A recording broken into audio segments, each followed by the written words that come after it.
한국을 공격하는 시나리오는 폐기합니다. 이건 자살의 행위입니다. 미국 펜타곤의 비밀 회의록이 유출되며 워싱턴이 발칵 뒤집혔습니다. 세계 최강대국 미국이 핵무기도 없는 작은 나라를 공격하지 못해 전전긍긍하는 상황. 펜타곤 장군들은 보고서를 던지며 소리쳤습니다.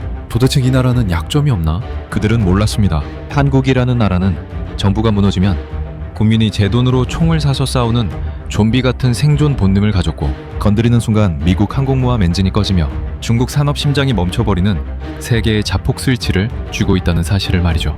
1998년 국가 부도 위기에서 350만 명이 금을 들고 나와 세계 경제학자들의 뺨을 때린 사건부터 트럼프가 군대까지 동원해 뺏으려던 그린란드를 덴마크가 한국에게만 넘겨준 충격적 비화까지, 강대국들이 한국을 짓밟으려다 오히려 자신들의 발목이 잘려나간 소름 돋는 진실.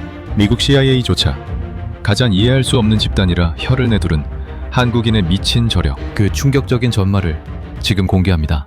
영상 시작 전에 좋아요와 구독 버튼 꼭 한번 눌러주세요. 여러분의 응원이 저에겐 큰 힘이 됩니다. 그럼 바로 시작하겠습니다. 국가 붕괴에는 정해진 공식이 있습니다. 이것은 수십 년간 전 세계 분쟁 지역을 연구해온 사회학자들과 군사 전문가들이 동의하는 침묵의 법칙입니다. 정부가 무너지고 치안 시스템이 마비되는 순간, 인간은 정확히 72시간 안에 이성을 잃고 야수로 돌변한다는 것입니다. 3일입니다.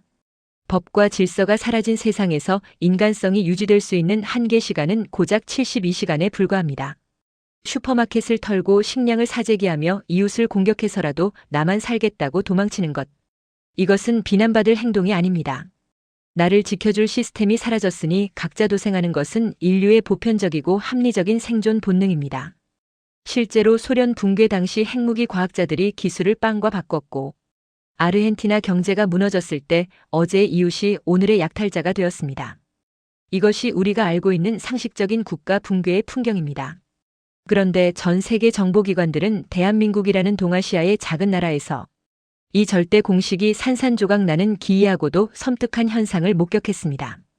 때는 1998년 겨울 대한민국이 국가부도 즉 파산 선언을 했을 때였습니다. 당시 한국의 상황은 절망 그 자체였습니다. 대기업들이 도미노처럼 쓰러졌고 하루아침에 30만 명이 실업자로 전락했습니다. 정부는 IMF라는 국제기구에 경제 주권을 넘겨준 사실상의 식물인간 상태였습니다. CIA의 시뮬레이션대로라면 이제 한국에서는 폭동과 방화 약탈이 시작돼야 정상이었습니다. 해외 투자자들은 짐을 싸서 탈출했고, 월스트리트의 전문가들은 한국은 끝났다며 조롱 섞인 보고서를 쏟아냈습니다. 하지만 그해 겨울 한국인들의 행동은 전 세계의 예측을 비웃듯 완전히 빗나갔습니다. 그들은 화염병 대신 장롱 깊숙이 숨겨둔 꼬깃꼬깃한 금반지를 꺼내들고 거리로 쏟아져 나왔습니다. 은행을 털어야 할 절박한 상황에 오히려 은행 앞에 수킬로미터의 줄을 서서 자기 재산을 헌납했습니다. 미쳤다, 이건 집단 광기다. 당시 현장을 취재하던 BBC 기자는 영하의 날씨에도 아이를 업고 줄을 선 젊은 엄마를 보며 이렇게밖에 표현할 수 없었습니다. 결혼반지 돌반지 돌아가신 어머니의 유품, 심지어 평생 씹어온 금이빨까지 뽑아서 가져왔습니다. 무려 350만 명이었습니다. 이들이 쏟아낸 금은 227톤, 당시 시세로 22억 달러, 우리 돈 약 3조 원에 달했습니다. 더 놀라운 것은 그들의 태도였습니다. 보상을 바란 것도 아니었습니다. 누가 강제로 시킨 것도 아니었습니다. 실패한 정부, 무능한 지도자들을 대신해 개인이 자신의 마지막 생존 자산을 포기하는 행위. 이건 자본주의 역사상 전례가 없는 일이자 경제학 교과서를 다시 써야 할 미스터리였습니다. 합리적인 인간이라면 당연히 금을 숨겨야 했습니다. 화폐 가치가 휴지 조각이 되는 상황에서 금은 유일한 생존 수단이기 때문입니다. 하지만 한국인들은 정반대로 행동했습니다. 나를 위해 금을 숨기는 대신 우리를 위해 금을 내놓았습니다. 당시 CNN 기자가 금반지를 내놓던 한 70대 노인에게 마이크를 들이댔습니다. 할머니, 이거 팔면 쌀을 몇 가마니는 살 수 있는데 왜 손해를 보면서까지 나라에 줍니까? 노인은 거창한 애국심이나 민족주의 같은 단어를 쓰지 않았습니다. 그저 덤덤하게 하지만 뼈 있는 한마디를 던졌습니다. 나라가 없으면 나도 없는 것 아닙니까? 이 짧은 한마디가 당시 전 세계에 던진 충격은 핵폭탄급이었습니다. 서양인들에게 국가는 세금을 내고 서비스를 받는 계약 관계일 뿐입니다. 서비스가 불량하면 계약을 해지하고 이민을 가면 그만입니다. 하지만 한국인에게 국가는 곧 자기 자신입니다. 나와 국가를 분리하지 않는 이 무서운 집단 무의식. 이것이 바로 전 세계가 한국을 두려워하기 시작한 첫 번째 단서였습니다. 이 기이한 현상은 여기서 멈추지 않았습니다. 2007년 태안 앞바다가 검은 기름에 뒤덮였을 때 전문가들은 회복 불가능을 선언했습니다. 하지만 123만 명의 국민이 헌 옷과 걸레를 들고 달려가 맨손으로 돌 하나하나를 닦아내 기적을 만들었습니다. 내 나라가 더러워졌으니 내가 닦는다. 이 단순하고도 무서운 본능이 작동했을 뿐입니다. 도대체 이 민족은 무엇일까요? 왜 이들은 정부가 무너졌는데도 흩어지지 않는 걸까요? 이 거대한 의문부호가 전 세계 정보기관들의 머릿속에 박히기 시작했습니다. 그리고 그들은 곧 깨닫게 됩니다. 이것이 단순한 우연이나 일시적인 감정이 아니라는 사실을 말입니다. 1998년의 금모으기 운동을 지켜본 서구 학자들은 처음에는 이를 일회성 해프닝으로 치부했습니다. 특수한 상황에서 발동된 일시적인 애국심 혹은 집단 히스테리 정도로 해석했습니다. 하지만 그들이 한국의 역사 데이터를 더 깊이 파고들자 소름 돋는 패턴 하나가 발견되었습니다. 이것은 우연이 아니었습니다. 수백 년의 시간 차이를 두고 정확히 똑같은 상황에서 똑같은 행동이 반복되고 있었기 때문입니다. 마치 한국인의 DNA 속에 위기 대응 알고리즘이 코딩되어 있는 것처럼 말입니다. 시간을 400년 전으로 돌려보겠습니다. 1592년 임진왜란. 일본의 도요토미 히데요시는 조선 침략을 앞두고 자신만만했습니다. 그의 계산은 철저했습니다. 조선의 왕을 잡으면 전쟁은 끝난다. 당시 일본은 전국시대를 거치며 단련된 최정의 전투 병력을 보유하고 있었고 조선의 정규군은 오랜 평화로 나태해져 있었습니다. 예상대로 전쟁이 시작되자마자 조선의 방어선은 종이장처럼 뚫렸습니다. 부산에 상륙한 일본군은 파죽지세로 북상했고 불과 20일 만에 수도 한양을 점령했습니다.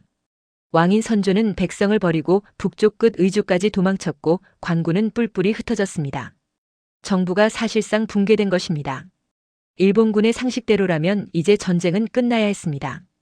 영주가 도망치면 농민들은 항복하거나 새로운 지배자에게 순응하는 것이 봉건 사회의 룰이었기 때문입니다.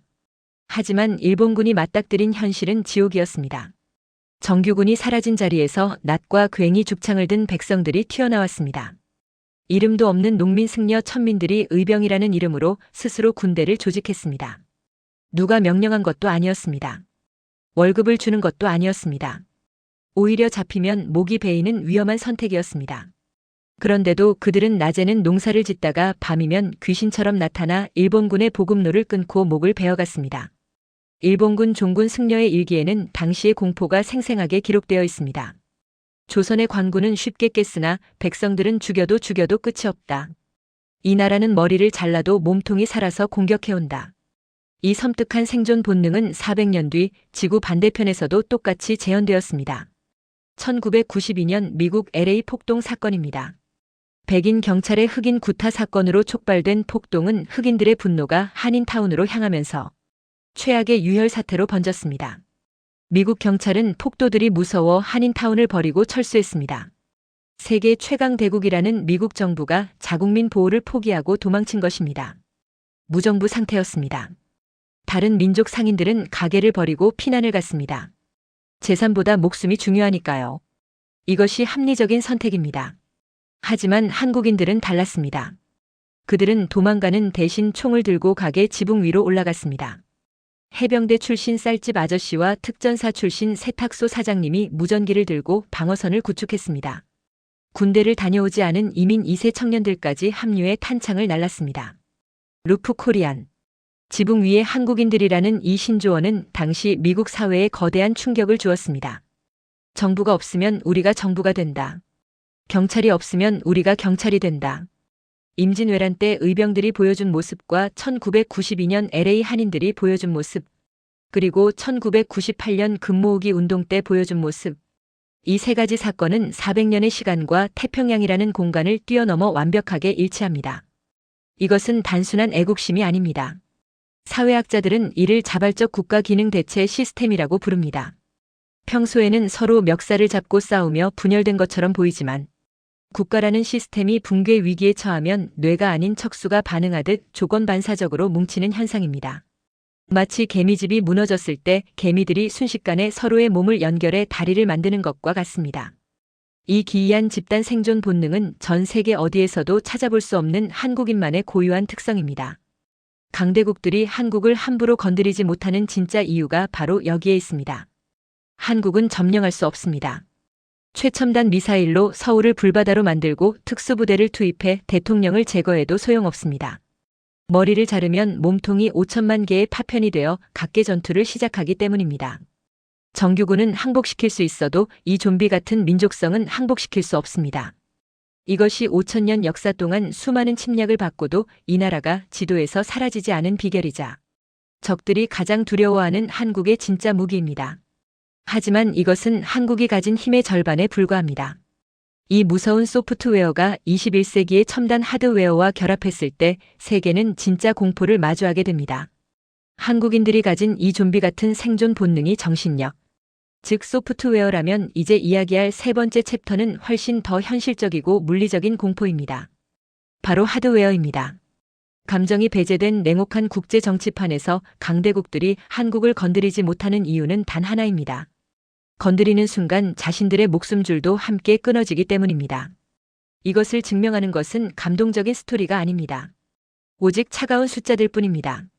하버드대 정치학과 강의실에서 한 노교수가 칠판에 세계 지도를 그려놓고 학생들에게 물었습니다.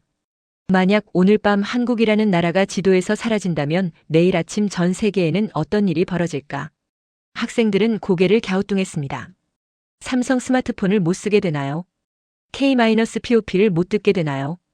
교수는 고개를 저으며 칠판에 단 한 문장을 적었습니다. 지구 멸망의 날이 시작된다. 과장이 아닙니다. 이것은 현대 문명이 한국이라는 작은 나라에 얼마나 기형적으로 의존하고 있는지를 보여주는 섬뜩한 데이터입니다. 세계 디램 반도체 시장 점유율 71%, 낸드 플래시 점유율 45%. 이 숫자가 의미하는 바는 명확합니다. 전 세계의 모든 스마트폰, 컴퓨터, 데이터 센터, 군사 위성, 심지어 냉장고와 세탁기까지 한국산 메모리 없이는 고철 덩어리에 불과하다는 뜻입니다. 애플의 아이폰도 구글의 서버도 아마존의 클라우드도 한국 공장이 멈추면 그 즉시 셧다운됩니다. 이것은 단순한 독점이 아닙니다. 세계 경제의 심장 박동을 쥐고 있는 것입니다. 가장 먼저 비명을 지르는 곳은 아이러니하게도 한국의 경쟁자라고 생각했던 미국과 중국입니다. 먼저 미국을 볼까요? 세계 최강대국 미국은 항공모함 11척을 보유하고 전 세계 바다를 지배합니다. 하지만 그 화려한 군사력 뒤에는 치명적인 아킬레스건이 숨겨져 있습니다. 미국은 더 이상 배를 만들 수 없는 나라입니다. 제조업이 붕괴되면서 미국 내 조선소들은 대부분 문을 닫았거나 겨우 명맥만 유지하고 있습니다. 실제로 미 해군은 군함을 수리할 도크가 없어서 멀쩡한 배를 몇 달씩 바다에 띄워놓고 대기시켜야 하는 처지입니다. 이 빈틈을 메워주는 유일한 나라가 바로 한국입니다. 미국이 설계도를 그리면 한국의 조선소들이 미친 듯한 속도로 배를 찍어내고 고쳐냅니다.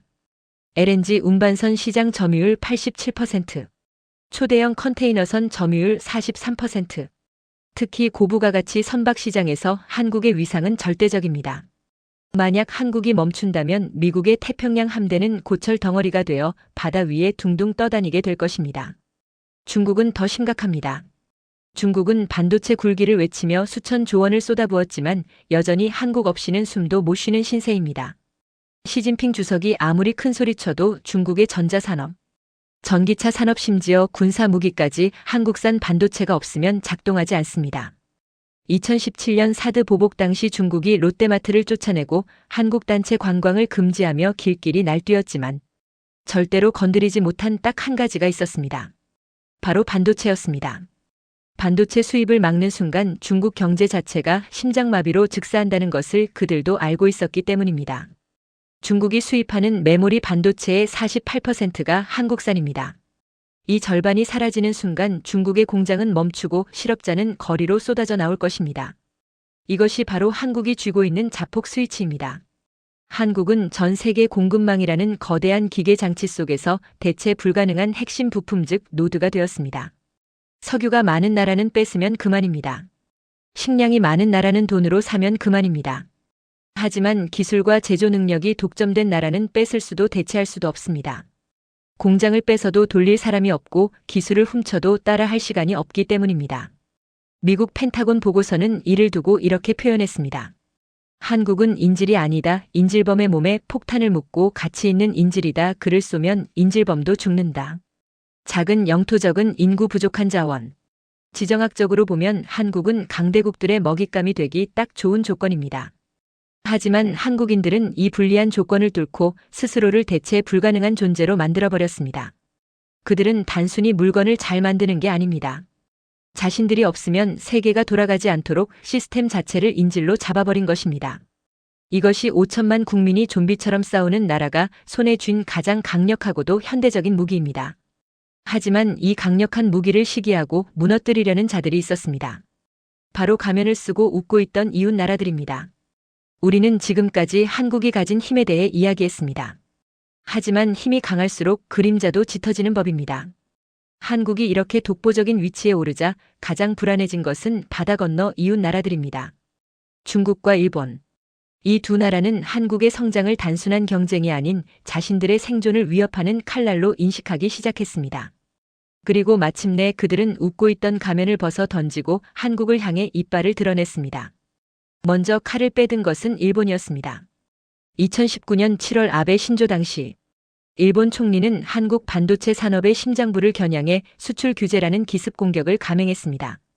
반도체 제조 공정에 없어서는 안 될 불화수소 등 3대 핵심 소재의 한국 수출을 전면 막아버린 것입니다. 이것은 단순한 무역 분쟁이 아니었습니다. 한국 경제에 가장 아픈 급소를 찔러 다시는 일본에 대들지 못하게 만들겠다는 명백한 선전포고였습니다.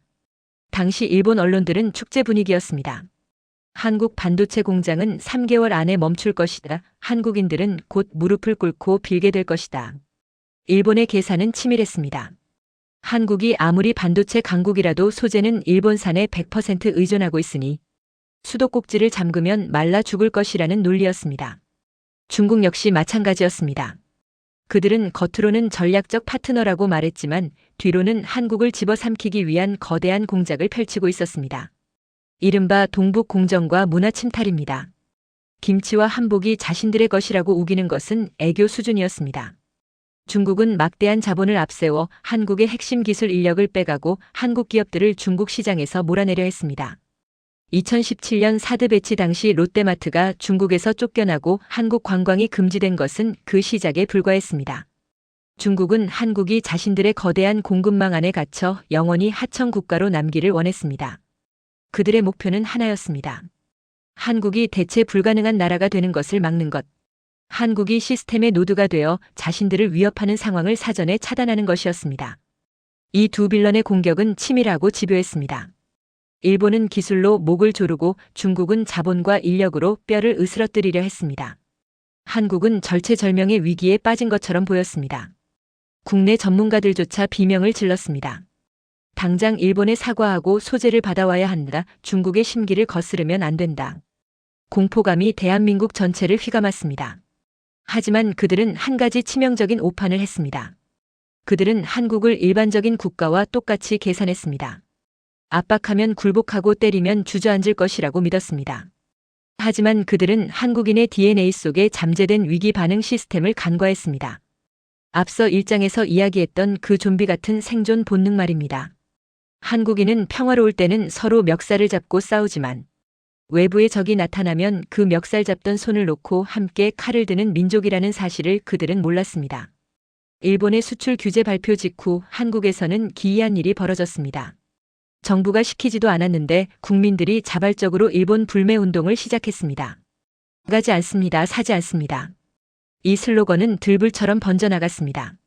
편의점에서는 일본 맥주가 사라졌고 유니클로 매장은 텅 비었습니다. 동시에 기업과 연구소에서는 밤을 새워가며 국산화 기술 개발에 매달렸습니다.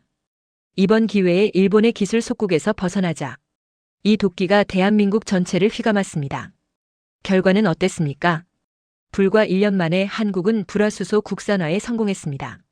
일본이 잠갔던 수도꼭지는 녹슬어버렸고 오히려 일본 소재 기업들이 주요 고객인 한국을 잃고 줄도산하는 역풍을 맞았습니다. 아베 총리의 호언장담은 허공으로 날아갔고 일본은 스스로 재발등을 찍은 꼴이 되었습니다. 중국에 대해서도 마찬가지였습니다. 중국의 문화 침탈이 거세질수록 한국의 문화 콘텐츠 즉 K-컬처는 오히려 전 세계로 뻗어나갔습니다. BTS가 빌보드를 점령하고 오징어 게임이 넷플릭스를 휩쓸었습니다. 중국이 한국 문화를 훔치려 할 때 한국은 전 세계가 한국 문화를 사랑하게 만들어버렸습니다. 중국의 거대한 내수 시장이 문을 닫자 한국 기업들은 베트남, 인도, 유럽, 미국으로 시장을 다변화하며 오히려 체질을 개선했습니다. 중국 의존도를 낮추는 결정적인 계기가 된 것입니다. 이웃 나라들의 공격은 한국을 죽이는 대신 오히려 더 강하게 만들었습니다. 일본 덕분에 소부장 기술이 자립했고 중국 덕분에 문화적 영향력이 폭발했습니다. 빌런들의 등장은 한국이라는 드라마를 비극으로 끝내려 했지만 한국인들은 그것을 기어이 역전승의 발판으로 삼았습니다. 그리고 이제 세계는 목격하고 있습니다. 칼을 빼들었던 일본이 오히려 그 칼에 손을 베이고 한국을 삼키려던 중국이 배탈을 앓고 있는 통쾌한 반전을 말입니다. 하지만 우리는 안심할 수 없습니다. 적들은 실패했지만 한국의 약점은 여전히 존재하기 때문입니다. 지금까지 우리는 한국의 승리만을 이야기했습니다. 하지만 냉정하게 현실을 직시해야 할 시간입니다. 모든 영웅 서사에는 시련이 따르듯 한국이라는 드라마에도 어두운 그림자가 드리워져 있습니다. 적들의 공격은 막아냈지만 한국은 지금 내부로부터 무너질 수 있는 심각한 위기에 직면해 있습니다. 바로 소멸입니다. 세계적인 인구학자들은 한국을 향해 섬뜩한 경고를 보내고 있습니다. 대한민국은 집단 자살을 하고 있는 사회다. 합계 출산율 0.7명. 이 숫자는 전쟁 중인 우크라이나보다 낮고 흑사병이 창궐했던 중세 유럽보다 심각한 수준입니다. 이대로라면 100년 뒤 한국 인구는 반토막이 나고 300년 뒤에는 지도상에서 완전히 사라질 수도 있다는 계산이 나옵니다. 사람이 없으면 좀비 같은 생존 본능도 발휘할 수 없고 기술을 개발할 인재도 사라집니다. 아무리 강력한 반도체 공장이라도 돌릴 사람이 없으면 고철 덩어리에 불과합니다. 지정학적 리스크도 여전합니다. 북한은 핵무기를 손에 쥐고 언제든 서울을 불바다로 만들겠다고 위협하고 있습니다. 러시아와 우크라이나 전쟁, 이스라엘과 하마스 전쟁 등 전 세계가 화약고로 변해가는 상황에서 한반도는 언제 터질지 모르는 시한폭탄과도 같습니다. 중국은 대만을 노리고 있고 일본은 군사 대국화를 꿈꾸며 호시탐탐 기회를 엿보고 있습니다. 한국은 강대국들 사이에 낀 새우 신세라는 자주 섞인 목소리가 다시 들려오기 시작했습니다. 일각에서는 회의적인 시선도 보냅니다. 한국의 성공은 운이 좋았을 뿐이다. 미국이 도와주고 중국이 성장하면서 얻은 반사이익일 뿐. 이제 그 운도 다했다. 실제로 한국 경제 성장률은 둔화하고 있고 청년들은 일자리를 찾아 해외로 떠나고 있습니다. 노인 빈곤율은 OECD 1위이고 자살률 역시 불명예스러운 1위를 지키고 있습니다. 겉으로는 화려한 선진국이지만 속으로는 골마가고 있는 것이 대한민국의 민낯일지도 모릅니다. 펜타곤 내부에서도 우려의 목소리가 나왔습니다. 한국은 강력한 동맹이지만 지속 가능성이 의심스럽다. 인구가 줄어들면 병력도 줄어들고 내수 시장도 쪼그라든다. 과연 한국이 20년 뒤에도 지금 같은 위상을 유지할 수 있을까? 이것은 뼈아픈 질문입니다. 아무리 뛰어난 기술과 정신력을 가졌어도 국가라는 그릇 자체가 깨져버리면 모든 것이 물거품이 되기 때문입니다. 하지만 여기서 우리는 한 가지 중요한 사실을 기억해야 합니다. 한국은 언제나 위기론과 함께 성장해온 나라라는 사실입니다. 1950년 한국 전쟁 직후 메가더 장군은 이 나라가 재건되는데 100년은 걸릴 것이라고 말했습니다. 1997년 IMF 때는 나라가 망했다고 했습니다. 2008년 금융위기 때도 한국이 가장 먼저 쓰러질 것이라고 했습니다. 하지만 한국은 보란듯이 그 모든 예측을 뒤집었습니다. 지금의 인구 절벽과 지정학적 위기 역시 치명적인 약점인 것은 분명합니다. 하지만 한국인들은 이 위기조차 기회로 바꾸는 기묘한 능력을 갖추고 있습니다. 사람이 줄어들면 로봇과 인공지능으로 대체하면 된다는 발상. 북한의 위협이 계속되면 오히려 방산 기술을 키워 전 세계에 무기를 팔면 된다는 역발상. 이것이 한국인 특유의 생존 방식입니다. 실제로 위기 속에서 한국은 또 다른 괴물을 만들어내고 있습니다. 인구가 줄어 병력이 부족해지자 한국은 세계 최고 수준의 무인 무기와 로봇 기술을 개발해냈습니다. K9 자주포와 K2 전차는 이미 유럽을 휩쓸고 있고 한국산 전투기는 동남아와 중동의 하늘을 지키고 있습니다. 북한이라는 실전 위협이 있었기에 역설적으로 세계에서 가장 실전적인 무기 체계를 갖추게 된 것입니다. 위기가 없었다면 한국의 방위 산업은 지금처럼 성장하지 못했을 것입니다. 우리는 지금 벼랑 끝에 서 있는 것이 맞습니다. 하지만 한국인에게 벼랑 끝은 추락하는 곳이 아니라 날아오르는 곳입니다. 가장 어두운 순간에 가장 밝게 빛나는 이 나라의 질긴 생명력. 그것이 바로 6장에서 확인할 한국의 진짜 반전 카드입니다. 약점이 어떻게 강점이 되는지, 위기가 어떻게 무기가 되는지. 세계가 경악한 한국의 역전 드라마는 아직 끝나지 않았습니다. 한국은 모순덩어리 국가입니다. 가장 평화를 원하지만 가장 강력한 무기를 만들어야 하고, 사람이 가장 부족하지만 로봇과 자동화 기술은 가장 빠르게 발전하는 나라입니다. 세계 군사 전문가들은 이를 두고 코리안 패러독스 즉 한국의 역설이라고 부릅니다. 치명적인 약점이 오히려 압도적인 강점이 되는 기이한 현상입니다. 북한이라는 실제하는 핵 위협은 한국에게 70년간 끔찍한 안보 불안을 안겨주었습니다. 하지만 역설적으로 이 끊임없는 긴장감은 한국을 세계 최강의 방산 대국으로 키워냈습니다. 다른 나라들이 평화에 취해 군축을 하고 무기 공장의 문을 닫을 때 한국은 단 하루도 쉬지 않고 무기를 개량하고 생산 라인을 돌렸습니다. 그 결과 우크라이나 전쟁이 터지고 전 세계가 무기 부족에 허덕일 때 즉시 전차와 자주포를 공급할 수 있는 유일한 나라가 되었습니다. 폴란드가 한국산 무기를 선택했을 때 유럽은 충격에 빠졌습니다. 전통적인 무기 강국인 독일과 미국을 제치고 왜 하필 한국인가? 이유는 단순했습니다. 독일은 전차 50대를 만드는데 3년이 걸리지만 한국은 3개월이면 충분했기 때문입니다. 게다가 한국 무기는 카탈로그 속의 제품이 아닙니다. 매일매일 북한과 대치하며 실전 같은 훈련으로 검증된 진짜 무기입니다. 북한의 위협이 없었다면 한국의 방위 산업은 결코 지금의 위치에 오르지 못했을 것입니다. 독이 약이 된 셈입니다. 인구 절벽 위기 또한 마찬가지입니다. 사람이 줄어드는 것은 국가적 재앙이지만 한국인들은 이 위기를 기술 혁신의 기폭제로 삼았습니다. 일할 사람이 부족하니 로봇을 쓰고 군인이 부족하니 무인기를 만듭니다. 한국의 산업용 로봇 밀도는 세계 1위입니다. 조선소에서는 용접 로봇이 불꽃을 튀기고 식당에서는 서빙 로봇이 음식을 나릅니다. 인구 감소가 오히려 자동화와 AI 기술의 도입을 가속화해 한국을 세계에서 가장 스마트한 공장으로 만들고 있는 것입니다. 미국의 한 미래학자는 이렇게 말했습니다. 인구 감소 시대에 가장 먼저 적응하고 진화한 인류는 한국인이 될 것이다. 앞서 3장에서 언급했던 쇠빙선 기술 역시 한국의 지리적 약점을 극복한 결과입니다. 한국은 북극과 1만 킬로미터나 떨어져 있고 쇠빙선이 필요 없는 따뜻한 바다를 가졌습니다. 상식적으로라면 쇠빙선 기술이 발달할 이유가 없습니다. 하지만 한국 조선소들은 자원이 없는 나라의 한계를 넘기 위해 남들이 안 만드는 특수선 분야를 파고들었습니다. 기름 한 방울 안 나는 나라가 세계 최고의 정유 기술을 갖고 있고 북극과 먼 나라가 최고의 쇠빙선을 만드는 이 아이러니. 이것은 결핍이 만든 기적입니다. 없으니까 만들고 부족하니까 채우는 한국인 특유의 헝그리 정신이 기술의 정점을 찍게 한 것입니다.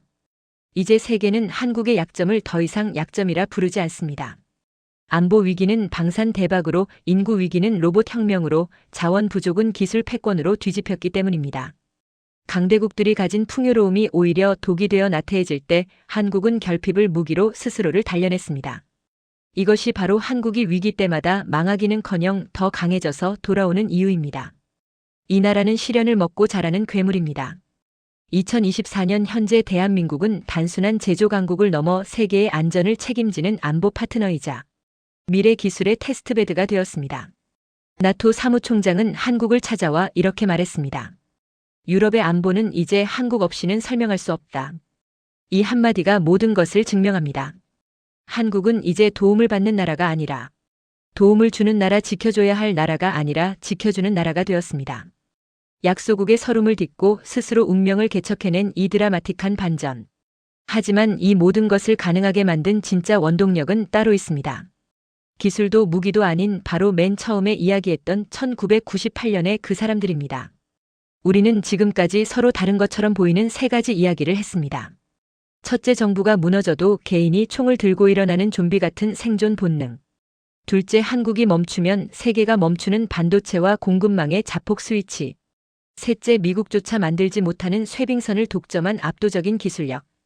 이 세 가지는 각기 다른 시대 다른 분야의 이야기처럼 보이지만 사실은 하나의 거대한 뿌리에서 나온 줄기들입니다. 그 뿌리의 이름은 바로 주인의식입니다. 1998년 금을 들고 나온 70대 노인과 2024년 쇠빙선을 만드는 조선소 용접공은 본질적으로 같은 사람입니다. 임진왜란 때 의병과 오늘날 밤을 새워 반도체를 만드는 연구원은 같은 DNA를 공유하고 있습니다. 이들은 국가를 남의 것이 아닌 내 것으로 생각합니다.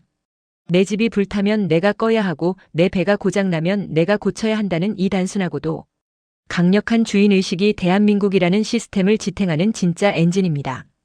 서양의 개인주의적 사고방식으로는 도저히 이해할 수 없는 이 집단적 주인의식이 현대의 기술 시스템과 만났을 때 어떤 일이 벌어졌습니까?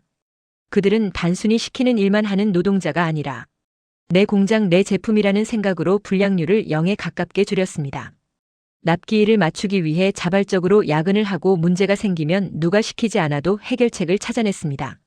세계의 공장들이 멈출 때 한국의 공장만이 24시간 돌아갈 수 있었던 비결이 바로 여기에 있습니다. 이것은 돈으로 살 수 없는 효율성이며 시스템으로 강제할 수 없는 헌신입니다. 미국 펜타곤이 한국을 점령 불가능한 나라라고 결론 내린 이유도 여기에 있습니다. 그들이 두려워한 것은 최첨단 무기가 아니라 그 무기를 다루는 사람들입니다. 정부가 항복해도 굴복하지 않는 국민. 시스템이 붕괴되어도 스스로 시스템을 복구해내는 국민. 이것은 물리적인 파괴가 불가능한 일종의 유기체와 같습니다. 한국은 국가라는 거대한 기계가 아니라 5천만 개의 세포가 살아서 움직이는 생명체입니다. 세포 하나하나가 주인의식을 가지고 있기에 머리를 잘라도 다시 자라나고 팔을 잘라도 다시 움직입니다. 이것이 바로 강대국들이 한국을 딜레마라고 부르는 진짜 이유입니다. 한국은 강대국들의 패권 다툼 속에서 찢겨나갈 운명이었지만 국민들의 이 무서운 생명력 덕분에 오히려 그들 위에 올라탔습니다. 미국은 안보를 위해 한국이 필요하고 중국은 경제를 위해 한국이 필요하며 유럽은 기술을 위해 한국이 필요합니다. 한국은 이제 선택받는 나라가 아니라 선택하는 나라가 되었습니다. 그린란드 개발 파트너로 미국 대신 한국을 선택한 덴마크의 결정은 이 변화된 위상을 상징적으로 보여줍니다. 세계는 이제 알고 있습니다. 가장 믿을 수 있는 파트너이자 가장 건드리면 안 되는 위험한 상대가 누구인지 말입니다. 429년 전 일본군이 썼던 죽여도 끝이 없다는 기록은 21세기인 지금도 유효합니다. 다만 그 무기가 죽창에서 반도체로 낫에서 쇠빙선으로 바뀌었을 뿐입니다. 한국인의 저항 방식은 진화했습니다. 과거에는 몸으로 때우며 나라를 지켰다면 지금은 대체 불가능한 기술로 세계를 인질잡아 나라를 지킵니다. 이것은 생존을 넘어선 지배입니다. 총 한 방 쏘지 않고 세계를 움직이는 침묵의 지배. 그것이 바로 대한민국이 도달한 경지입니다. 이제 마지막 퍼즐이 맞춰졌습니다. 한국인의 본능이 기술을 만들고 그 기술이 세계를 올가매는 시스템이 되었습니다. 이 완벽한 삼각편대가 대한민국을 불멸의 국가로 만들고 있습니다. 하지만 이야기는 여기서 끝나지 않습니다. 이 위대한 유산을 물려받은 우리가 앞으로 나아가야 할 길, 그리고 세계 속에서 대한민국이 써내려갈 미래의 역사가 남아있기 때문입니다. 8장. 미래 타임라인 침묵의 지배자. 이야기를 마치며 저는 32년 전 나토 보고서의 첫 문장에 썼던 경고를 다시 떠올립니다. 한국을 절대로 적으로 만들지 마라. 당시 동료들은 저를 비웃었지만 지금은 아무도 웃지 않습니다. 그들은 목격했습니다. 이 작은 나라가 품고 있는 독종 같은 생존 본능과 세계를 멈춰 세우는 시스템. 그리고 누구도 따라올 수 없는 기술력이 합쳐졌을 때 어떤 괴물이 탄생하는지를 말입니다. 앞으로 펼쳐질 미래는 더욱 명확합니다. 강대국들의 패권 전쟁은 갈수록 치열해질 것이고 세계는 둘로 셋으로 쪼개질 것입니다. 하지만 그 혼란의 소용돌이 속에서도 대한민국은 결코 가라앉지 않을 것입니다. 오히려 그 파도를 타고 더 높이 올라갈 것입니다. 왜냐하면 한국은 어느 한쪽에 줄을 서는 나라가 아니라 모두가 줄을 서야만 하는 나라가 되었기 때문입니다. 미국은 안보를 위해, 중국은 경제를 위해, 유럽은 기술을 위해, 러시아는 재건을 위해 한국을 찾을 수밖에 없습니다. 물론 위기는 계속될 것입니다. 인구는 줄어들 것이고 북한의 위협은 거세질 것이며 경제적 도전은 끊이지 않을 것입니다. 하지만 두렵지 않습니다. 한국인들은 언제나 위기라는 단어를 기회라는 단어로 바꿔 읽어온 사람들이기 때문입니다. 폐허에서 한강의 기적을 만들었고 IMF 파산 위기에서 금을 모아 일어섰으며 자원 하나 없는 땅에서 세계 최고의 기술 강국을 건설했습니다. 이들에게 위기는 멸망의 전주곡이 아니라 또 다른 신화의 서곡일 뿐입니다. 우리는 지금 인류 역사상 가장 독특한 국가를 보고 있습니다. 정복할 수는 있어도 지배할 수는 없는 나라. 작지만 결코 약하지 않은 나라. 가장 평범한 사람들이 가장 위대한 역사를 만들어가는 나라. 이것이 바로 대한민국입니다. 오늘 제가 준비한 펜타곤의 비밀 보고서는 여기까지입니다. 하지만 진짜 보고서는 지금 이 영상을 보고 계신 여러분이 써내려갈 차례입니다. 여러분의 하루하루가 여러분이 땀 흘려 만드는 제품 하나하나가 그리고 위기 때마다 빛나는 여러분의 눈빛이 바로 대한민국의 미래이자 전 세계가 두려워하는 그 힘의 실체이기 때문입니다. 이제 가슴을 펴십시오. 여러분은 이미 증명했습니다.